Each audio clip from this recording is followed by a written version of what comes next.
आवाज आ रहा है? यस सर, आ रहा है। हाँ, तो कौन कौन सा दो केसेस हो गया था? एक स्ट्रॉन्ग एसिड स्ट्रॉन्ग बेस वाला कर लिए थे हम लोग। दूसरा स्ट्रॉन्ग एसिड वीक बेस हो गया था। Strong acid weak base. चलो तीसरा हम लोग कर रहे हैं स्ट्रॉन्ग बेस और वीक एसिड। Yes sir.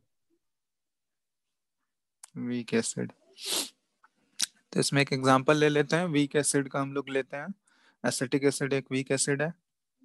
ठीक है, स्ट्रॉन्ग बेस NaOH ले लेते हैं, ये एसिटिक एसिड। तो इन दोनों के बीच में रिएक्शन होगा तो क्या फॉर्म होगा?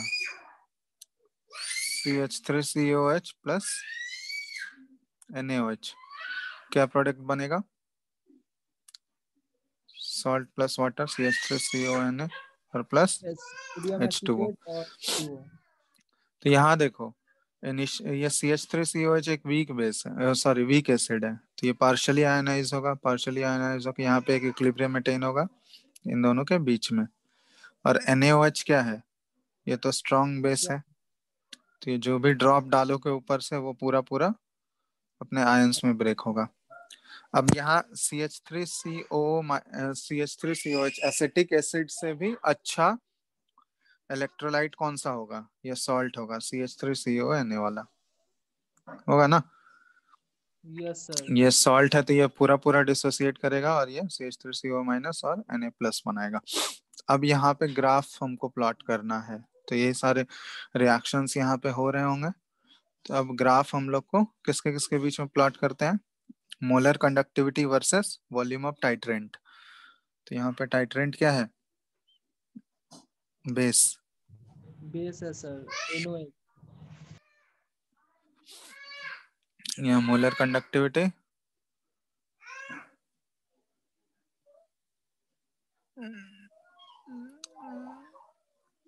Volume of titrant NaOH। ठीक है, चलो इसमें बताओ ग्राफ का नेचर कैसा आना चाहिए? सर थोड़ा सा इंक्रीज करेगा और उसके बाद फिर स्लाइट बहुत शार्पली इंक्रीज कर जाएगा। थोड़ा सा इंक्रीज करेगा। ये ग्राफ का नेचर देखो, ये कुछ इस टाइप का था। पहले ड्रॉ करते हैं फिर एक्सप्लेन करेंगे। ये ग्राफ जो होता है शुरुआत में इनिशियली थोड़ा सा डिक्रीज करता है इनिशियली, इसके बाद ये फिर इंक्रीज करता है और उसके बाद बहुत ही शार्पली इंक्रीज करता है। ये ग्राफ का नेचर कुछ ऐसा है। ठीक है, तो ये ग्राफ एक्सप्लेन कर सकते हो ऐसा क्यों ऐसा आ रहा है? ये वाला जो पॉइंट है यहाँ पे ये इक्विवेलेंस पॉइंट है।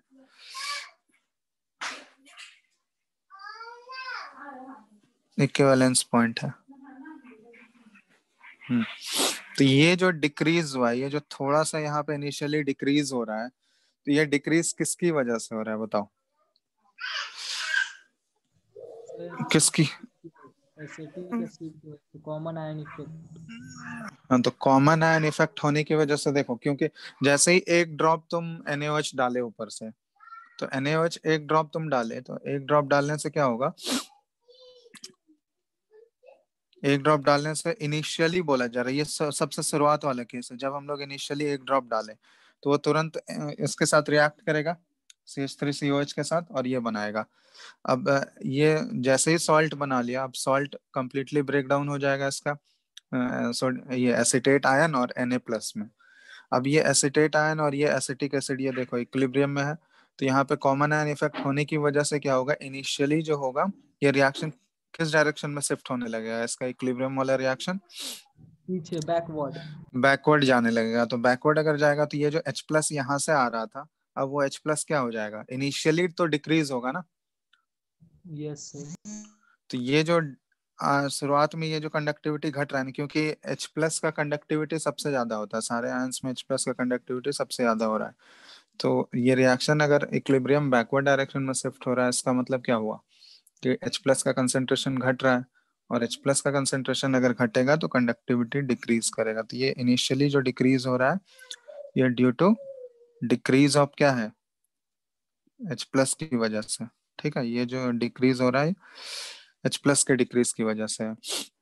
उसके बाद क्या होगा, जैसे और फर्दर NaOH डालते जाओगे तो उसके बाद ये तो आते जाएगा ना, समझ में आ रहा है? हेलो? Yes sir. और फर्दर अगर NaOH डालते गए और ड्रॉप बाय ड्रॉप डालते जाओगे तो उसके बाद क्या होगा, आयंस का कंसेंट्रेशन बढ़ते जाएगा। क्योंकि इसके यहाँ पे क्या होगा कि देखो, H+ बहुत ही कम होते जाएगा, तो H+ का उतना ज्यादा फिर वैल्यू नहीं हो पाएगा, क्योंकि अब वो रिएक्शन बैकवर्ड डायरेक्शन में शिफ्ट हो रहा है ना। एक बार वो बैकवर्ड चला गया तो H+ का कंसेंट्रेशन क्या होगा, फॉरवर्ड के साइड में बहुत ही कम होगा, तो उसका नेग्लिजिबल अमाउंट उसका प्रेजेंट होगा। लेकिन जैसे ही हम लोग फर्दर और NaOH ऐड करते जा रहे हैं तो क्या होगा, ये सॉल्ट बनते जाएगा। सॉल्ट बनेगा या नहीं? यस सर बनेगा। क्योंकि एसिटिक एसिड तो रहेगा ही वहां पे, एसिटिक एसिड से रिएक्ट करके वो सॉल्ट बनाते जाएगा, और सॉल्ट बनेगा तो इसके आयंस, ये तो अपने आयंस में पूरा 100% ब्रेक होते जाएगा, तो नंबर ऑफ आयंस तो बढ़ते जाएंगे ना। और वो नंबर ऑफ आयंस कहाँ से आ रहा है, वो इसकी वजह से नहीं आ रहा है, वो किसकी वजह से आ रहा है, सॉल्ट की वजह से आ रहा है। समझ में आ रहा है, सॉल्ट डिसोसिएट कर रहा है, तो सॉल्ट की वजह से नंबर ऑफ आयंस अगर आएगा तो ये इंक्रीज करते जाएगा, कंडक्टिविटी भी बढ़ेगा, बढ़ेगा ना। हाँ सर। उसके बाद मान लो इक्विवेलेंस पॉइंट आ गया। इक्विवेलेंस पॉइंट का मतलब क्या हुआ कि जितना एसिटिक एसिड लिए थे हम लोग वो पूरा पूरा खत्म हो गया। तो एसिटिक एसिड अगर खत्म हो गया तो उसके बाद अगर हम लोग NaOH डाले तो क्या होगा, NaOH तो बचा हुआ रह जाएगा वहां, तो अब ये वाला रिएक्शन नहीं हो रहा होगा। ये वाला रिएक्शन होगा क्या अब, ये फर्स्ट वाला, अगर एसिटिक एसिड खत्म हो गया तो ये फर्स्ट वाला तो रिएक्शन नहीं होगा। नहीं होगा सर। नो तो सर। उसके बाद ये सॉल्ट के आयंस भी अब नहीं टूटेंगे, तो अब NaOH अगर फर्दर ऐड करोगे तो ये वाला केस होगा। NaOH ऐड करते जा रहे हो तो ये Na+ और OH- में बढ़ते जा रहा है, OH- आयंस का क्रिएशन होते जा रहा है, तो अब OH- यहाँ आ रहा है। तो ये भी तुम लोग को बताया था कि कंडक्टिविटी जो होता है सबसे ज्यादा H+ का होता है, उसके बाद किसका होता है सेकंड में, OH-। OH-। तो यहाँ पे देखो, यहाँ पे बीच वाला जो कंडक्टिविटी आ रहा था ये इन दोनों आयंस की वजह से आ रहा था, समझ में आ रहा है? तो ये भी इंक्रीज कर रहा था, बट इसके बाद वाला इक्विवेलेंस पॉइंट के बाद जो कंडक्टिविटी आ रहा होगा वो इन दोनों आयंस की वजह से आएगा। तो कौन, ये भी इंक्रीज करेगा, दोनों इंक्रीज करेगा, लेकिन ज्यादा इंक्रीज किस में होगा बताओ, ज्यादा इंक्रीज फर्स्ट वाले केस में होगा या सेकंड वाले केस एन में? प्लस और हाँ, Na+ सेकेंड और वाला। सेकंड वाले में, तो इसलिए ये ग्राफ देख रहे हो ना, ये ग्राफ स्टीप हो गया, समझ में आ रहा है? यस ये सर। ये भी इंक्रीज कर रहा था, बट उससे भी ज्यादा ये स्टीपली इंक्रीज कर रहा है, कौन सा, सेकंड वाला केस। ठीक है ना? तो ये है, तो ये आया था किसी का इस तरह का? हाँ सर, नोट्स भी वो जो हम लोग को मॉड्यूल मिला है ना उसको थोड़ा सा पढ़े थे और ये ग्राफ ड्रॉ कर लिए थे समझ कर। हम्म। तो हो गया ना क्लियर, कोई डाउट है अभी भी? No sir. चलो, तो ये नहीं है डाउट, तो फिर हम लोग आगे बढ़ते हैं।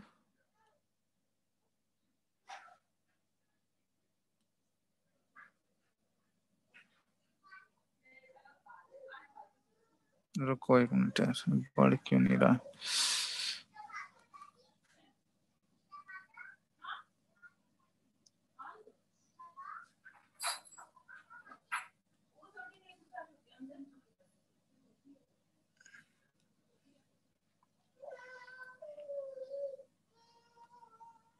एक सेकंड रुको, फिर से खोलना होगा।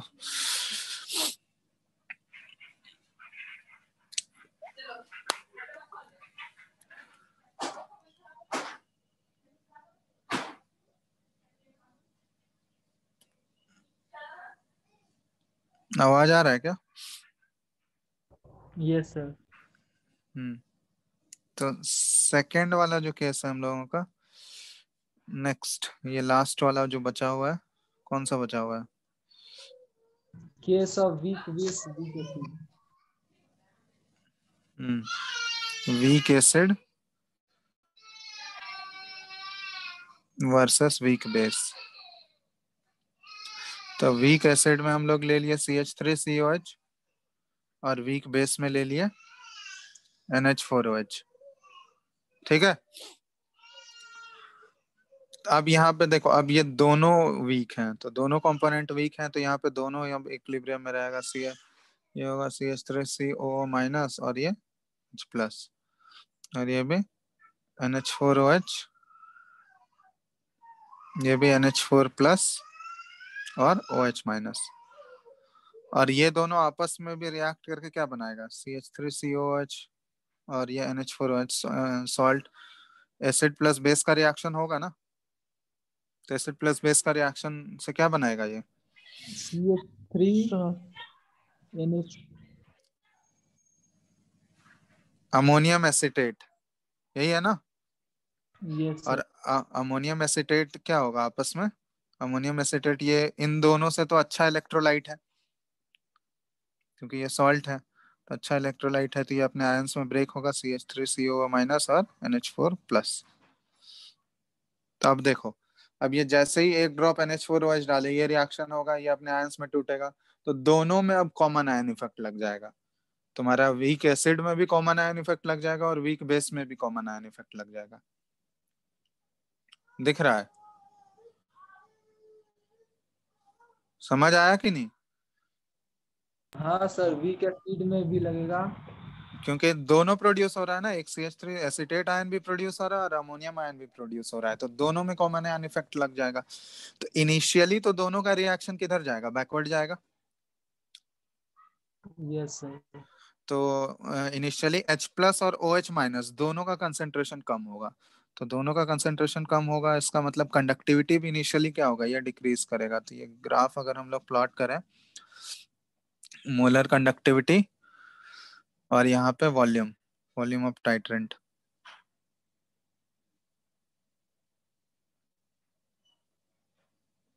तो यहाँ पे NH4OH का ले रहा है, तो इनिशियली ये डिक्रीज किया ऐसे। ठीक है, इसके बाद ये क्या होगा बताओ, उसके बाद सर। इंक्रीज करेगा, क्योंकि जैसे ही और NH4OH डालोगे तो और ज्यादा अमाउंट ऑफ सॉल्ट प्रोड्यूस होगा। जैसे ही NH4OH डालोगे तो और भी सॉल्ट प्रोड्यूस होगा ना, अमोनियम एसिटेट। और हाँ। सॉल्ट जैसे जैसे प्रोड्यूस होते जाएगा, नंबर ऑफ आयंस उसके बढ़ते जाएंगे, तो उसका कंडक्टिविटी भी क्या होगा, फिर फर्दर इंक्रीज होगा। ये कंडक्टिविटी ऐसे इंक्रीज हुआ, ये इनिशियली जो डिक्रीज हो रहा है, ये डिक्रीज किसकी वजह से हो रहा है, due to, common ion effect.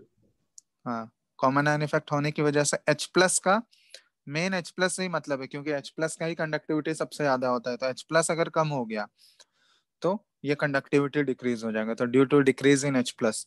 और H+ डिक्रीज क्यों हो रहा है, because of common ion effect.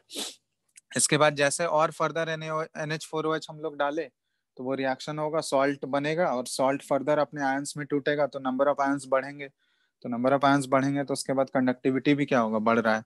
अब कंडक्टिविटी बढ़ा, अब मान लो अब ये इक्विवेलेंस पॉइंट रीच कर गया। इक्विवेलेंस पॉइंट मतलब जितना भी एसिटिक एसिड था उसमें, वो सारा खत्म हो गया। तो एसिटिक एसिड खत्म हो गया, तो इसका मतलब क्या हुआ, उसके बाद क्या होगा बताओ, कंडक्टिविटी बढ़ते रहेगा या घटते रहेगा, नहीं या सर, कांस्टेंट हो मतलब जाएगा। कांस्टेंट हो जाएगा।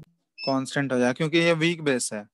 तो वीक बेस है, तो फर्दर NH4OH अगर डालोगे, तो NH4OH तो अपने आयंस में वो टूटेगा ही नहीं। समझ में आ रहा है, क्योंकि वो बहुत ही वीक बेस है। तो उसका अगर टूट भी रहा होगा थोड़ा बहुत, तो उसका कंट्रीब्यूशन बिल्कुल नेग्लिजिबल के बराबर होगा, मतलब जीरो, टेंडिंग टू जीरो होगा। तो इसलिए उसके बाद नंबर ऑफ, अगर तुम्हारा एसिड खत्म हो गया, तो जब एसिड ही खत्म हो गया, तो अब तो फर्दर सॉल्ट नहीं बन पाएगा ना।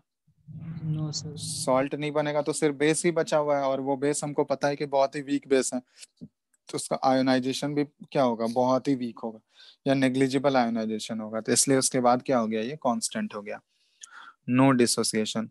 और यहाँ कॉमन आयन इफेक्ट भी लगेगा, तो कॉमन आयन इफेक्ट के कारण भी इसका क्या हो जाएगा, और जितना, एक तो पहले से वो वीक था, और कॉमन आयन इफेक्ट लगने की वजह से और भी वो वीक हो गया, क्योंकि रिएक्शन और भी बैकवर्ड ही जा रहा है, तो उसका डिसोसिएशन और भी कम होते जाएगा। ठीक है, yes sir. Due to common ion effect. तो यही है वीक बेस और एसिड।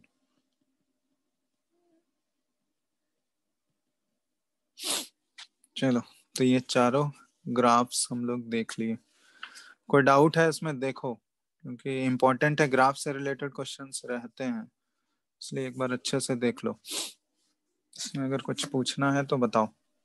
इसका क्वेश्चन तो कैसे मतलब रहता होगा? ग्राफिकली ग्राफ तुमको दे देगा, मतलब दो तुमको दे दिया, दो एक एसिड और एक बेस का सॉल्यूशन, तुमको ग्राफ पूछा जाएगा, देखना प्रीवियस ईयर में आया हुआ है ग्राफ से। चलो एक और तुम लोग को दे रहे हैं, चलो ये पहले खुद से ट्राई करो तो। ये है मिक्सचर ऑफ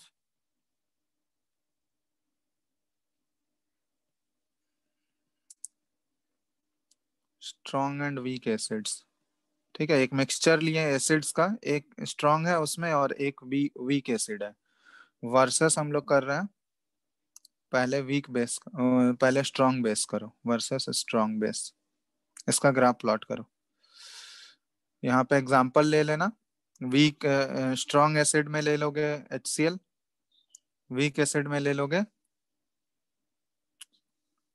एसिटिक एसिड, और स्ट्रॉन्ग बेस में ले लोगे NaOH। चलो इसका प्लॉट करो तो देखें होता है या नहीं।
क्या बन रहा है? सर दोनों का अलग अलग हो गया, लेकिन अब दोनों कंबाइन कैसे करें? कंबाइन मतलब वो मिक्सचर है, अलग अलग नहीं करना है, कंबाइंड ही बनाना है। मतलब सबको एक साथ मतलब देखेंगे, लेकिन रिएक्शन तो अलग अलग होगा ना?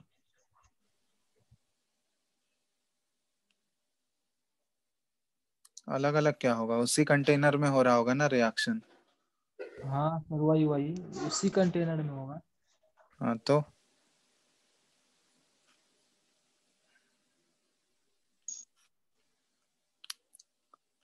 अलग अलग तो बता ही है, अलग अलग सबका। यहाँ तो मिक्सचर वाला केस दिया गया है ना, वो तो अलग अलग केस हम लोग ऑलरेडी कर चुके हैं। ट्राई किए सर, इनिशियली थोड़ा सा डिक्रीज करेगा, इनिशियली डिक्रीज करेगा, फिर और उसके बाद सर बढ़ेगा। उसके बाद बढ़ते जाएगा। हाँ सर। चलो देखो, यहाँ पे एक्चुअली क्या हो रहा होगा।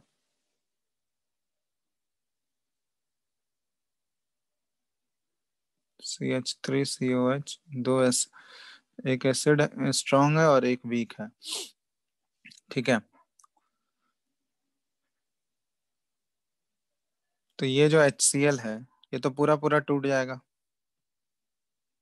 हम्म, यस सर। HCl तो पूरा पूरा टूट जाएगा ना, H प्लस स्ट्रॉन्ग एसिड है तो H प्लस और Cl माइनस में पूरा पूरा ब्रेक हो गया ये। अब ये जो NaOH हम लोग डाले तो यहाँ वीक एसिड ही रहेगा, वीक एसिड ही रहेगा ना, क्योंकि ये तो पार्शियली डिसोसिएट करेगा, पार्शियली आयनाइज होगा, बहुत ही कम आयनाइजेशन होगा। तो ये NaOH के साथ रिएक्ट करके क्या बनाएगा बताओ? Sodium acetate. सोडियम एसिटेट बना लिया, CH3COONA। और ये CH3CONA ये क्या हुआ? डिसोसिएट अपने होगा। आयंस में ये, ठीक है। और यहाँ पे NaOH अगर डाले हैं तो ये तो HCl से भी कुछ रिएक्ट करेगा, और HCl से रिएक्ट करके ये क्या बनाएगा? NaCl और H2O। हाँ, तो NaCl, तो यहाँ पे NS ये यहाँ भी लिख लो, HCl के साथ भी रिएक्ट करेगा ये, HCl प्लस NaOH। तो ये तो NaCl बनाएगा, तो ये Na प्लस और Cl माइनस के फॉर्म में रहेगा। हमको आयन से ही मतलब है, इलेक्ट्रोलाइट से ही मतलब आयन से। ठीक है, तो ये कुछ इस टाइप का सीन है। तो देखो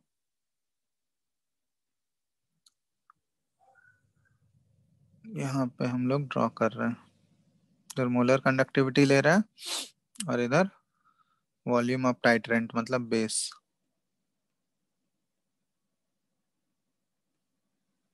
बेस, तो इनिशियली जो बेस डाले तो वो तो रिएक्ट कर जाएगा, HCl या CH3NOH, CH दोनों एसिड से रिएक्ट करेगा। जो भी बेस NaOH डालोगे वो तो दोनों एसिड से रिएक्ट करेगा ना, HCl से भी करेगा और किससे, एसिटिक एसिड से भी करेगा और सॉल्ट बना लेगा। तो अगर दोनों एसिड से वो रिएक्ट कर गया तो मेन तो ज्यादा H प्लस कहाँ से आ रहा होगा? HCl से ही आ रहा होगा। हाँ तो वो सर। HCl से ही रिएक्ट कर गया तो वो क्या होगा, H प्लस का कंसेंट्रेशन तो वहाँ कम हो जाएगा ना, H प्लस, क्योंकि एसिड अगर कम होते जाएगा, क्योंकि कुछ अमाउंट ऑफ एसिड जो NaOH के साथ चला गया, तो NaOH के साथ चला गया तो HCl का कुछ अमाउंट तो कम हो जाएगा। तो वो फर्दर वो H प्लस के ही तो वैल्यू को वो कम करेगा ना, समझ में आ रहा है?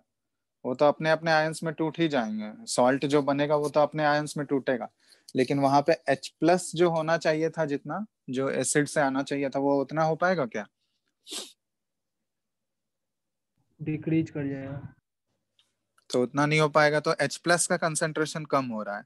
तो H प्लस का आयंस तो आ रहे हैं, सॉल्ट से आ रहे हैं आयंस, तो नो डाउट सॉल्ट से आयंस बन रहा है, बट जो एसिड के H प्लस से आयन आना चाहिए उसका तो कंडक्टिविटी सबसे ज्यादा होगा ना, H प्लस का कंडक्टिविटी सबसे मैक्सिमम होगा। तो H यस सर। प्लस ही हमारा, सॉरी HCl ही हमारा रिएक्ट कर जा रहा है, तो जितना H प्लस होना चाहिए था उतना H प्लस मिल पाएगा क्या? बोलो। नहीं समझे सर, फिर कंफ्यूज होगा।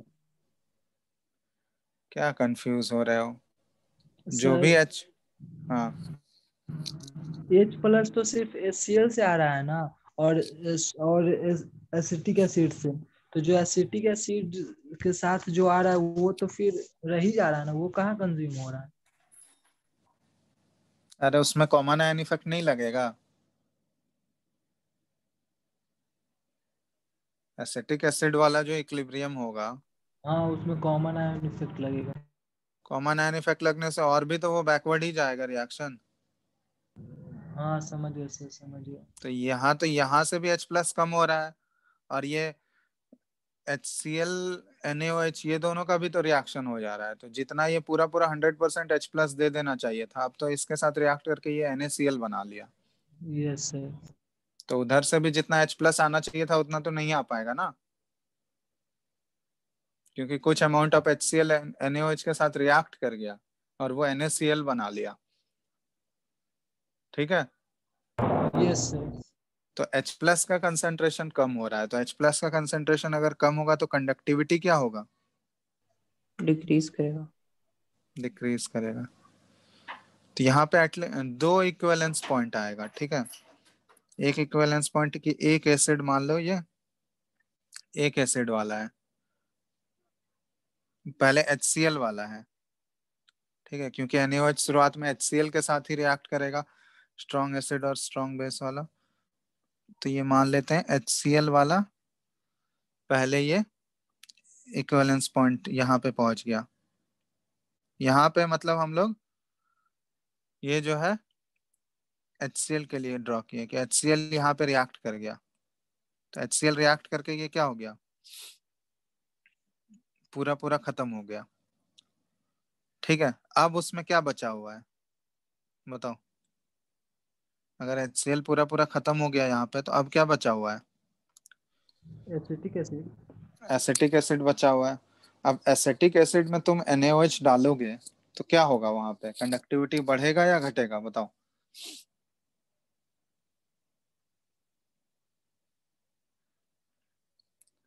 एसिटिक एसिड में NaOH डालेंगे तो कंडक्टिविटी बढ़ेगा या घटेगा। घटेगा। घटेगा, क्यों घटेगा। कॉमन आयन इफेक्ट लगेगा ना। तो कॉमन आयन इफेक्ट तो लग ही रहा है। अब वो H+ वहां नहीं दे रहा है ना, कॉमन आयन इफेक्ट लग के तो वो ऑलरेडी इसी के फॉर्म में है। जो एसिटिक एसिड रहेगा वो अब तो आयनाइज हो ही नहीं रहा है, उसका आयनाइजेशन जो भी हो रहा है वो तो बहुत ही नेग्लिजिबल आयनाइजेशन होगा। तो एसिटिक एसिड जो रहेगा वो तो CH3 पूरा पूरा मॉलिक्यूलर फॉर्म में ही तो रहेगा, क्योंकि कॉमन आयन तो पहले से लग रहा है उसमें। Yes sir. तो ये अब तो ये आयनाइज, इसका आयनाइजेशन पहले से ऑलरेडी ये वीक है, और भी कॉमन आयन इफेक्ट लगने की वजह से और भी कम हो गया। तो उसका कॉन्सेप्ट। आयनाइजेशन तो वो तो बिल्कुल इसी के फॉर्म में रह जाएगा, CH3COH। ये तो आयनाइज बहुत ही कम होगा, नेग्लिजिबल अमाउंट में ये आयनाइज हो रहा होगा। तो ये तो सिंपली CH3COH के फॉर्म में ही है ना। अब इसमें अगर हम लोग NaOH ऐड कर दिए, तो इसमें NaOH ऐड कर दिए तो क्या होगा बताओ। HCl खत्म हो चुका है, HCl से अब कोई मतलब नहीं है, HCl हमारा रिएक्ट कर गया है पूरा। तो अब ये NaOH अगर डालोगे तो क्या होगा, यहाँ पे क्या फॉर्म करेगा। सोडियम एसीटेट फॉर्म करेगा, लेकिन फिर उसके बाद वो खुद डिसोसिएट हो जाएगा। हाँ, तो मतलब सोडियम एसिटेट फॉर्म करेगा। सोडियम एसिटेट एक सॉल्ट है, तो वो पूरा पूरा डिसोसिएट कर जाएगा। तो इंक्रीज होगा वो पूरा इसमें। पूरा अगर डिसोसिएट किया तो नंबर ऑफ आयंस क्या होगा, इंक्रीज या डिक्रीज। इंक्रीज। इंक्रीज। इंक्रीज, क्योंकि अभी तो कोई आयंस यहाँ पे दिख रहा है क्या, तुम CH3COH ही अभी सिर्फ प्रेजेंट है। तो ये तो यहाँ पे कुछ आयंस है क्या, ये तो पूरा मॉलिक्यूलर फॉर्म में ही है ना। लेकिन जैसे ही इसमें एक ड्रॉप NaOH डाले तो वो सॉल्ट बनाया, दूसरा ड्रॉप डालेगा तो और भी सॉल्ट बनेगा। तो मतलब जितना ज्यादा सॉल्ट बनते जाएगा, आयंस का वैल्यू क्या होते जाएगा, आयंस का वैल्यू क्या होते जाएगा, बढ़ते बढ़ते जाए। जाएगा। तो आयंस का वैल्यू अगर बढ़ते जा रहा है तो कंडक्टिविटी क्या होगा, इंक्रीज करेगा। इंक्रीज करेगा। कंडक्टिविटी इंक्रीज करेगा। तो कंडक्टिविटी यहाँ इंक्रीज किया।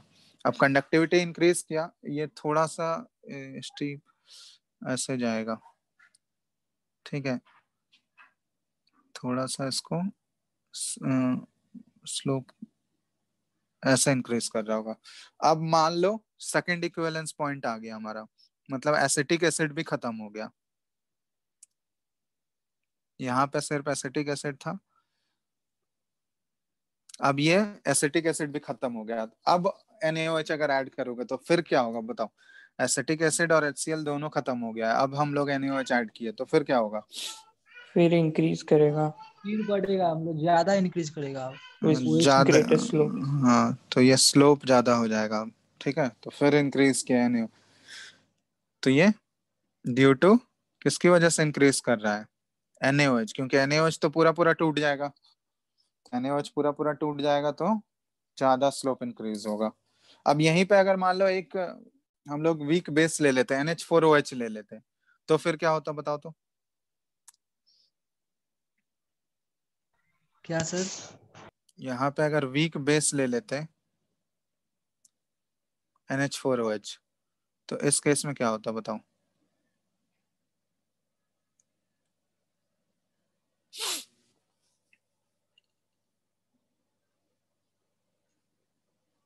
बोलो। तो देखो वीक बेस के केस में भी तुम लोग सोचना, ठीक है। हम यहाँ जस्ट हिंट दे देते हैं, ये दोनों तो सेम रहेगा, लेकिन लास्ट वाले में वीक बेस के केस में ये वाला क्या हो जाएगा तुम्हारा? Parallel to. हाँ, क्योंकि वीक बेस के केस में ये क्या होता है, कांस्टेंट हो जाएगा। तो NH4 अगर ले लेते, तो ये ऑलरेडी देख चुके हैं ना हम लोग वीक बेस वाला केस। यस तो सर। इस केस में ये NH4OH ड्यू टू, यानी वीक बेस के केस में ये, अगर वीक बेस ऐड भी करोगे तो वो तो अपने आयंस में टूटेगा ही नहीं, तो उसकी वजह से कोई कंडक्टिविटी में कोई भी चेंज नहीं आएगा। तो कंडक्टिविटी ऑलमोस्ट क्या हो जाएगा, ये कांस्टेंट हो जाएगा। तो अगर NH4OH लेते हैं हम लोग, तो यहाँ पे ये वाला लास्ट वाला पोर्शन जो NaOH की वजह से जो इंक्रीज कर रहा है, और NH4OH की वजह से वो क्या हो जाता है, बिल्कुल पैरेलल हो जाता, पैरेलल टू एक्स एक्सेस, मतलब कांस्टेंट हो जाता due to common ion effect. उसका डिसोसिएशन ही नहीं होगा। ठीक है। Yes sir. चलो, तो ये अलग अलग केसेस होते हैं, तो इसमें देखना इसके क्वेश्चंस आए हुए हैं प्रीवियस में, डायरेक्ट डायरेक्ट मतलब ग्राफ ही पूछता है, ठीक है। तो इसलिए ग्राफ ही इंपॉर्टेंट है, इसका ग्राफ तुमको आना चाहिए कैसे, और इससे रिलेटेड कैलकुलेशन कुछ नहीं है, बस ग्राफ ध्यान रखना, ठीक है। अब इसमें एक चीज देखो, तो ये हो गया कंडक्टोमेट्रिक टाइट्रेशन हो गया तुम लोग का। इसमें तुम लोग को वहां पे जब कंडक्टिविटी बताए तो वहां पे एक चीज छूट गया था, एक फॉर्मूला, कि कंडक्टिविटी को अगर तुमको रिलेट करना है डिग्री ऑफ डिसोसिएशन से, तो उसका एक रिलेशन होता है, ठीक है। मोलर कंडक्टिविटी और कंडक्टिविटी एट इनफाइनाइट डाइल्यूशन, उसको यस रिलेट सर। कर, ठीक है। तो उसको रिलेट किया जाता है डिग्री ऑफ डिसोसिएशन से, ठीक है। जैसे मान लो एट ए गिवन कंसंट्रेशन, कोई भी गिवन कंसंट्रेशन है एट एनी कंसंट्रेशन C,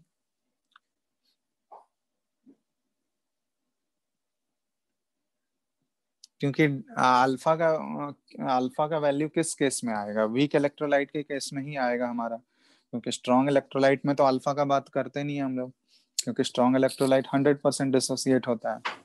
तो अल्फा डिग्री ऑफ डिसोसिएशन जो भी चीज आएगा, डिग्री ऑफ डिसोसिएशन जब भी हम लोग बात करेंगे तो वो वीक इलेक्ट्रोलाइट, तो वो कोई भी कंसेंट्रेशन C पे हम लोग बात कर रहे हैं, if alpha is the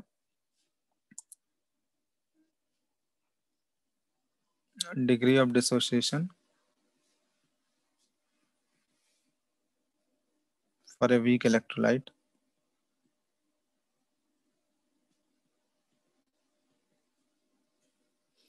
then यहाँ पे एक फॉर्मूला होता है, जस्ट ये फॉर्मूला ध्यान रखना, अल्फा इज इक्वल टू होता है molar conductivity at concentration C, ठीक है, किसी कंसेंट्रेशन C पे molar conductivity bye molar conductivity at infinite dilution. इसको मोलर कंडक्टिविटी नॉट भी लिख सकते हो या इन्फिनिटी भी लिख सकते हो, ठीक है। ये तो वैल्यू पता है ना ये सबका, lambda M infinity molar conductivity at infinite dilution हो गया, और लेमडा एम C क्या हो गया, molar conductivity at concentration C। किसी कंसंट्रेशन C पे। तो जैसे मान लो कोई एक वीक इलेक्ट्रोलाइट है, जैसे एसिटिक एसिड का ही बात कर लेते हैं हम लोग। तो एसिटिक एसिड के केस में ये हो जाएगा CH3CO माइनस और H+। तो इनिशियल कंसेंट्रेशन अगर हम लोग C ले लिए इसका, तो इसका ये 0 0 है, डिग्री ऑफ डिसोसिएशन अल्फा है, तो C × 1 - अल्फा, ये C अल्फा, ये C अल्फा। यहाँ से ऑसवाल्ड डाइल्यूशन लॉ तुम लोग पढ़े हो गया, तो उसके अकॉर्डिंग अल्फा क्या आ जाता है, alpha is equal to √K/C लिखते हैं हम। K/C। K हो गया डिसोसिएशन कांस्टेंट ऑफ एसिड, ठीक है, एसिड का डिसोसिएशन कांस्टेंट। तो अगर यहाँ पे K लिखोगे, तो K का एक्सप्रेशन वही होता है ना, K क्या हो जाएगा, या इसको अगर अप्रोक्सीमेशन नहीं लेना चाहते हो, तो अप्रोक्सीमेशन नहीं लेना चाहते हो तो यहाँ पे क्या आ जाएगा तुम्हारा, K लिखोगे तो K का एक्सप्रेशन क्या होता है बताओ तो, concentration of H+ plus concentration of CH3CO minus और by by concentration concentration of CH3COOH, ठीक है। तो यहाँ से हो गया C अल्फा × C अल्फा और बाय C × 1 - अल्फा। तो यहाँ से के आ गया हमारा, ऊपर बच गया C alpha square by 1 minus alpha. यही हो गया। Yes sir. और अल्फा का वैल्यू हमको पता है कंडक्टिविटी के टर्म में, molar conductivity at concentration C by molar conductivity naught at infinite dilution. तो यहाँ पुट कर दो। तो यहाँ पुट करने से देखो, सिंप्लीफाई करने से क्या आ रहा है, अल्फा का यहाँ पुट करोगे तो ये lambda M square by lambda M naught का स्क्वायर, और यहाँ पे 1 माइनस अल्फा है, तो 1 by lambda M naught. Simplify करो, ये क्या आ रहा है, सिंप्लीफाई करोगे तो ये इस फॉर्म में आ जाएगा, k is equal to C into lambda M का square by lambda M naught minus lambda M. यही आ रहा है देखो, तो सिंप्लीफाई करने पर। Yes sir. तो यही चीज है।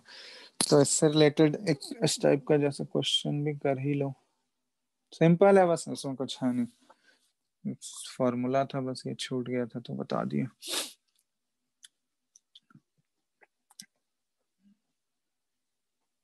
जैसे है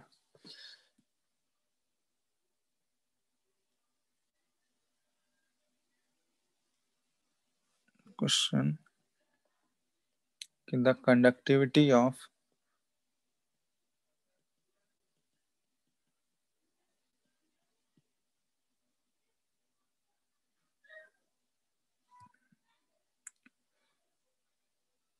(0.001028 मोल पर litre acetic acid is 4.95 into 10 to the power minus 5 Simon centimeter inverse. Calculate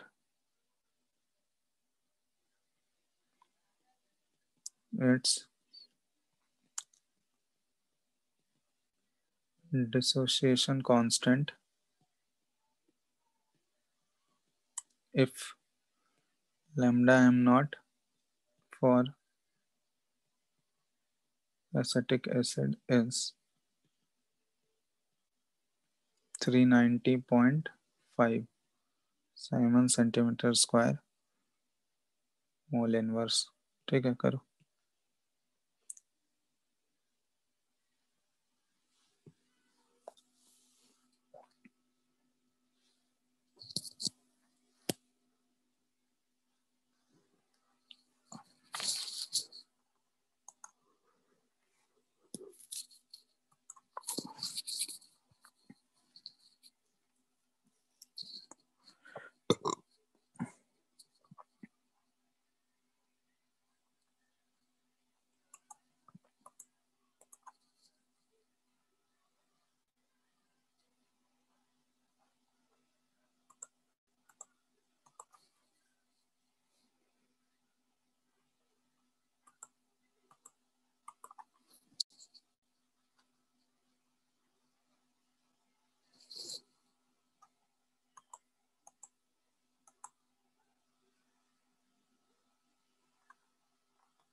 हो गया।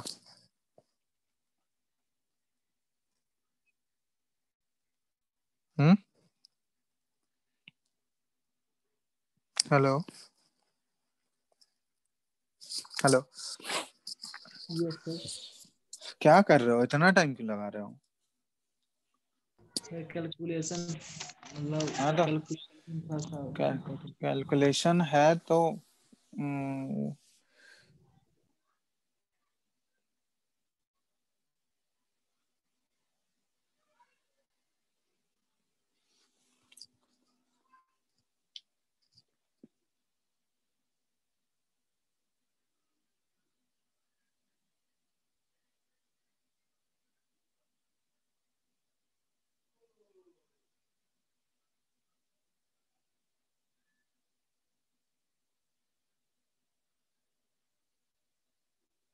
सबसे पहले तुमको कंडक्टिविटी दिया हुआ है। ये सॉरी, हाँ कंडक्टिविटी दिया हुआ है।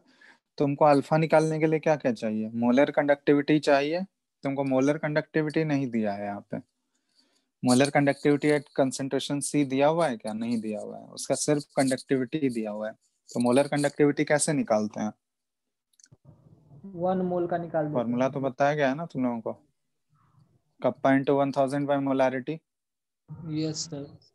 तो बस वही फॉर्मूला लगाओ, कप्पा इंटू 1000। कप्पा दिया हुआ है, 1000 से मल्टीप्लाई करो बाय मोलारिटी। मोलारिटी वही कंसेंट्रेशन दिया हुआ ही है, तो उससे डिवाइड कर दोगे, मोलर कंडक्टिविटी आ जाएगा उस कंसेंट्रेशन पे। और एट इनफाइनाइट डाइल्यूशन तो दिया ही गया है, उस उन दोनों को डिवाइड कर दो, आ जाएगा अल्फा। वही किया है सर। ठीक है, करो। कितना आया? करो कैलकुलेशन, कैलकुलेटर यूज कर लो, थोड़ा सा कैलकुलेशन है।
क्या अभी भी नहीं आया क्या?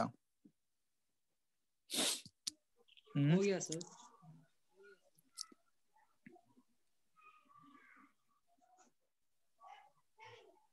हेलो।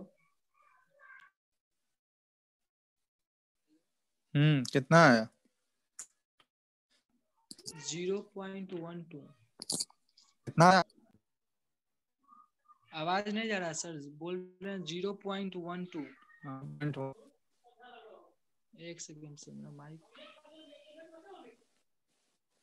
0.1233। ठीक है, ये अल्फा है। हाँ सर, 0.1233।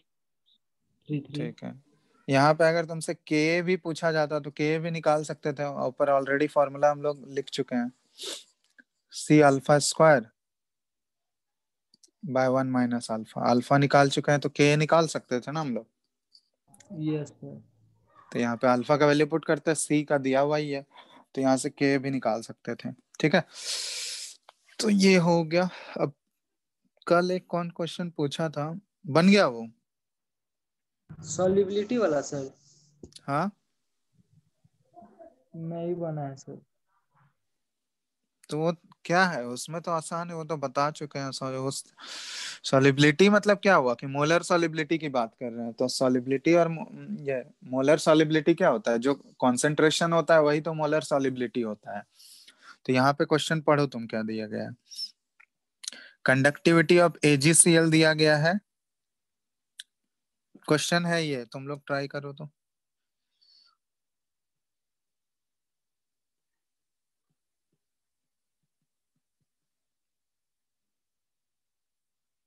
इतना लिखेगा कौन, रुको एक मिनट, कॉपी पेस्ट करते हैं। भेजे था ना तुम इसमें टेलीग्राम पे। यस सर, आपके पर्सनल टेलीग्राम पे भेजे थे। हम्म,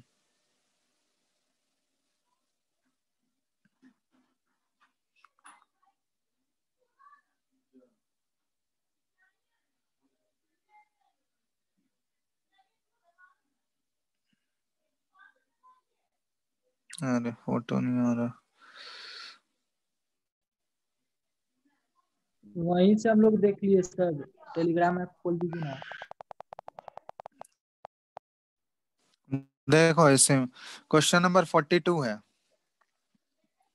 क्वेश्चन नंबर 42, ट्राई करो तो एक बार।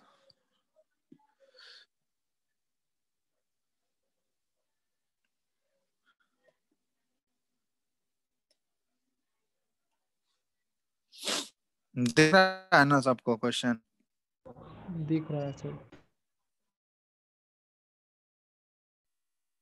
42 एक बार ट्राई करो। देख हिंट दे रहा है यहाँ पे, क्या दिया हुआ है। हिंट क्या देना, सिंपल सॉलिबिलिटी है, मतलब वो कॉन्सेंट्रेशन होता है। ठीक है, कॉन्सेंट्रेशन या मोलैरिटी वही सेम चीज है दोनों। तो तुमको AgCl का कंडक्टिविटी दिया हुआ है किसी कॉन्सेंट्रेशन पे।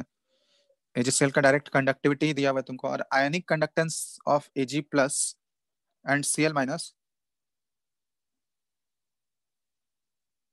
एट इनफाइनाइट डाइल्यूशन दिया हुआ है दोनों का। तो यहाँ पे तुम लोग कंडक्टेंस निकाल सकते हो क्या, यानी conductance eight infinite dilution AgCl का अलग अलग दिया हुआ है। तो अलग अलग दिया हुआ है तो इनफाइनाइट डाइल्यूशन पे पूरा AgCl का क्या हो जाएगा, यानी कंडक्टेंस निकाल सकते हो।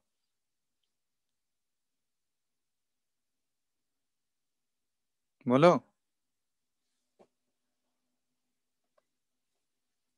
हेलो। Yes sir. अरे यहाँ पे क्वेश्चन पढ़ो। Ag प्लस और Cl माइनस का तो तुमको कंडक्टेंस दिया हुआ है ना, मोलर कंडक्टेंस इनफाइनाइट डाइल्यूशन पे। हाँ सर, दिया हुआ है। तो AgCl का हम लोग निकाल सकते हैं, AgCl का मोलर कंडक्टेंस कितना होगा। हाँ, निकाल लेंगे। Ag प्लस और Cl माइनस इन दोनों का मोलर कंडक्टेंस ऐड कर दोगे, वही तो AgCl का हो जाएगा इनफाइनाइट डाइल्यूशन पे। दोनों का सम करोगे, Ag प्लस और Cl माइनस का वही तो होता है ना मोलर कंडक्टेंस एट हाँ इनफाइनाइट सर। डाइल्यूशन AgCl का। तो वहां से यस। AgCl का हमको मोलर कंडक्टेंस या कंडक्टिविटी मिलेगा, और AgCl का कंडक्टिविटी हमको दिया हुआ है, तो मोलर कंडक्टिविटी इन दोनों के सम से निकालोगे, और कंडक्टिविटी तुमको दिया हुआ है। तो फॉर्मूला क्या होता है, molar conductivity is equal to kappa into 1000 by molarity. तो जो मोलैरिटी आएगा ना, जो नीचे कंसेंट्रेशन या मोलैरिटी जो भी है, वही सॉलिबिलिटी वाला चीज हो गया। समझ में आया? सर, सॉल्युबिलिटी का डेफिनेशन क्या होता है? जैसे हम लोग क्लास 11 में पढ़े थे कि जो लोग कितना वो घुल सकता है। हाँ, कितना घोल सकता है, अलग अलग डेफिनेशन होता है कि पर 100 ml में कितना ग्राम उसका ऐड किया जा सकता है। एक होता है मोलर सॉलिबिलिटी, मोलर सॉलिबिलिटी मतलब मोल्स, मोल्स के टर्म में हम लोग रिप्रेजेंट करते हैं कि कितना मोल्स हम लोग उसको उसमें सॉल्युबल हो सकता है इन 1 लीटर ऑफ सॉल्यूशन। ठीक है, तो यहाँ पे तुमको सॉलिबिलिटी यहाँ पे दिख ही रहा है, ये किस सॉलिबिलिटी की बात कर रहे हैं। ऑप्शन में देखो तो सारा यूनिट किस में है, मोल पर लीटर में ही है, तो मतलब मोलर सॉलिबिलिटी का ही बात कर रहा है, तो कॉन्सेंट्रेशन ही निकालना है तुमको। ठीक है। हो गया सर। तो सॉल्व कर लो, आंसर देखो क्या आ रहा है।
हो गया? हाँ सर, हो गया। क्या आंसर आया?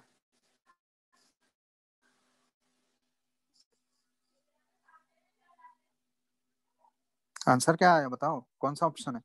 10⁻7 वाला ऑप्शन है सर। हाँ नहीं सर। नहीं, गलत। 10⁻7 तो है ही नहीं ऑप्शन में यार। कहाँ तुमको दिख रहा है 10⁻7? हम्म। हेलो। वन, एक सेकंड सर, सी ऑप्शन होगा, सी ऑप्शन। वन हाँ, into ten 1 two into five 10⁻−5 होगा। हाँ सर। ऑप्शन नंबर सी करेक्ट है। ठीक है, चलो। चलो तो ये चैप्टर तुम लोग का हो गया है। अब क्वेश्चंस बनाओ, ठीक है? क्वेश्चन बना लो पूरा, क्योंकि टॉपिक ऑलमोस्ट ऑलमोस्ट क्या सारा टॉपिक कवर कर ही लिया। बैटरी वाला पोर्शन जो है वो पता नहीं तुम लोग का, बैटरी वाला अगर है तो पढ़ लेना, उसमें कुछ है नहीं। बस पढ़ लो बैटरी वाले में। दो टाइप का, प्राइमरी सेकेंडरी बैटरी, और सब डिफरेंस क्या होता है बस। और रिएक्शंस क्या क्या होता है।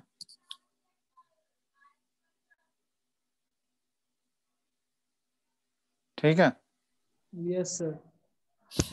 तो नेक्स्ट तुम लोग का जो चैप्टर बचा हुआ है सिर्फ सॉलिड स्टेट ही बचा हुआ है ना फिजिकल में। बाकी जो जो पढ़ लियो वो तो ठीक है। जो जो नहीं पढ़े, सॉलिड स्टेट बचा हुआ है तुम लोग का फिजिकल में, तो वो कवर करेंगे इसके बाद, नेक्स्ट चैप्टर होगा। ठीक है। एक H2 और O2 का एक फ्यूल गैस होता है, मतलब फ्यूल सेल है, वो क्या था सर, बता दीजिए तो। क्वेश्चन बनाने समय ये आया था। क्वेश्चन बनाने समय क्या है, तो वो रिएक्शन देख लेना। फ्यूल सेल का एक रिएक्शन होता है, तो बस वो रिएक्शन ही मेन है। इसलिए बोले दोनों जितने भी टाइप्स ऑफ सेल है ना, सबका रिएक्शन वो ध्यान में रखना है। रिएक्शन एट कैथोड कौन सा हो रहा है, और रिएक्शन एट एनोड कौन सा हो रहा है। ठीक है। तो सबका लिख लेना कहीं पे, हर एक टाइप का सेल का कैथोड और एनोड का रिएक्शन लिख लेना, लिख के एक बार प्रैक्टिस कर लेना उसको। ठीक है ना? बस एक ओके बार, सर। बस वही चीज इंपॉर्टेंट है उसका, कैथोड और एनोड पे क्या रिएक्शन हो रहा है।